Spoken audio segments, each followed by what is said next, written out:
This is the Galaxy Note 20 Ultra, the new S Pen wielding super phone by Samsung, and I have been using it and testing it in the last week, and I can tell you right away, this phone is great. It's fast, it's got a huge screen with mind-blowing colors, it's got a powerful camera, and if you buy it, chances are you will love it. But there are certain things that just stand out about the Note. Features that some people will absolutely love and that you just don't get elsewhere. After using it for a while, I find that some other features are actually a bit of a turn-off for me personally. So here are my 5 reasons why you should buy the Galaxy Note 20 Ultra, but also 5 reasons you should consider that might be a deal breaker. So let's start with reason number 1 why you should buy it. And obviously, that's the S Pen. The biggest thing here is the latency, or in other words, the delay between the moment the pen touches the screen and the moment you actually see the results of that. It's just 9 milliseconds, much faster than on previous Note phones.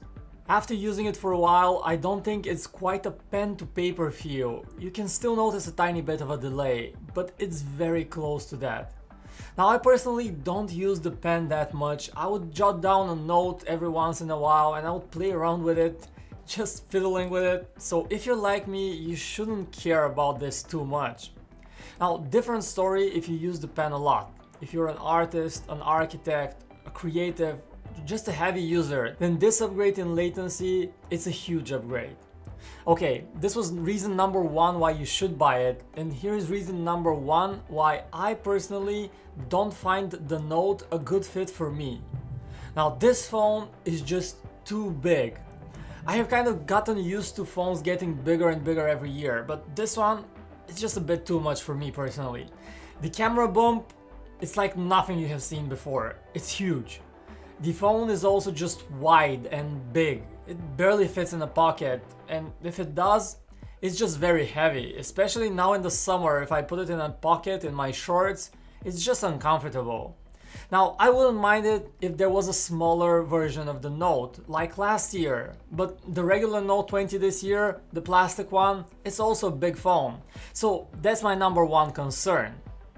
Okay, next, the second reason why you should buy the Note, and well, that's actually my personal favorite feature of this phone, is the screen. Now, the physical size of the phone might be a little bit inconvenient, but the screen, well, it's just wow. It's like having a miniature TV set in your pocket. It's such an immersive experience.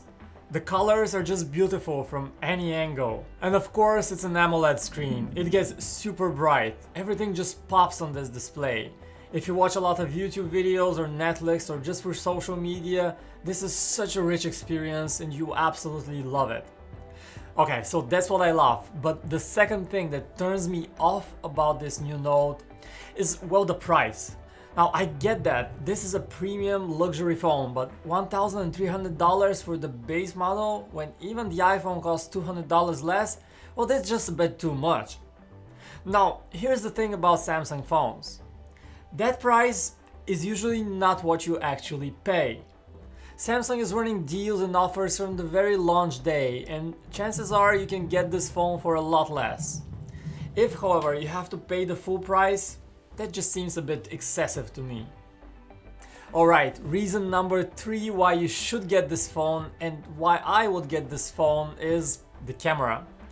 I mean, just look at how gorgeous it looks, and yes, it's a big camera hump, but Samsung has managed to give it this unique styling with those metal rings around each of the lenses that give it so much character. Of course, it's not about the looks, it's about the actual photos, and photos look great in all conditions. Now, you can double click the power button to quickly start the camera, and focusing is instant. There is no longer the wonky autofocus issue as we had on the S20 series. Colors are just a bit more refined than on the S20, and even at night, images turn out a bit sharper.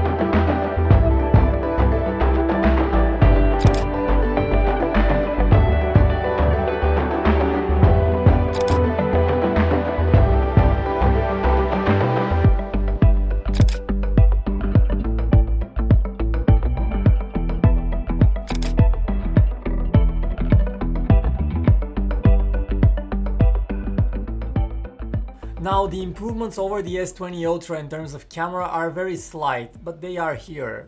And if you care about that long-range zoom, the quality is great, all the way until about 30 times zoom. And if you ignore quality, you can go all the way to 50 times zoom. And by the way, we also have a detailed comparison between the Note 20 Ultra and the S20 Ultra, and I recommend you check it out at the link in the description. Okay, now that's the good stuff. Let's jump to the bad. Or again, bad is probably not the right word here, as this phone is quite frankly excellent. It just might not fit everyone. So reason number 3 why I personally wouldn't get the Note is the battery life and the charging situation. Now, battery life on the Note 20 Ultra is just fine. Nothing more, nothing less.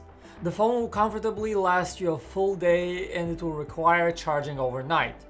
Again, not bad, but for a super premium device, you could expect a little bit better. And then again, back to why you should buy this phone, I have to mention the 120Hz screen. Now, this technology is not quite new, but it's just impressive how one feature completely transforms the experience and makes it so much smoother, so much better. Now, this screen doesn't always run at 120Hz, but it does most of the time. Now, for example, some games support the 120Hz mode. Minecraft, for example, runs at the full 120 FPS refresh rate, but Call of Duty Mobile, for example, is capped at 60 FPS, so not all games support it. And when you watch videos on YouTube, the frame rate also automatically drops to 60 Hz, helping you preserve a little bit battery life. That's what Samsung calls a dynamic or variable refresh rate here. Okay, what's on the flip side of the coin, the bad stuff?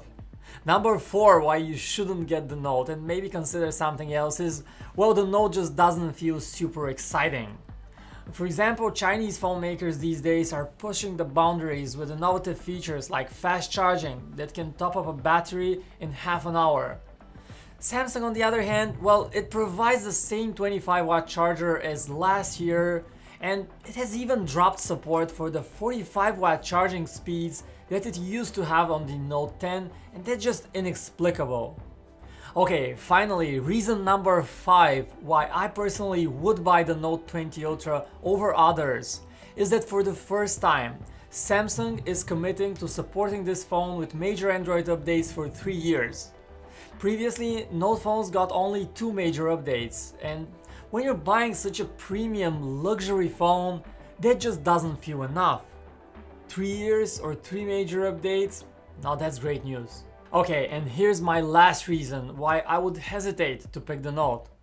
Is that Samsung has walked back on one important feature for me, the storage. Last year's Note came with 256GB of storage for the base model, and it was the only major flagship to offer so much storage space. This year, the base model of the Note 20 Ultra, at least in the United States, has half that storage. And to me, again, that's just inexplicable and backwards. And yes, you do have a 512GB model that you can buy for $1,450, but I imagine most people would have been perfectly happy with a 256GB base model. And skipping that and doing this instead, this move just seems like a money grab on Samsung's part. Anyway, these were my top 5 reasons why I would buy the Note 20 Ultra and why you should buy it too, but also my top 5 concerns about this phone. Don't forget to check out the description for the best deals on the Note 20 Ultra. Check out our website for the latest news in tech over at PhoneArena.com. My name is Vic, thanks for watching, and I'll see you in the next one.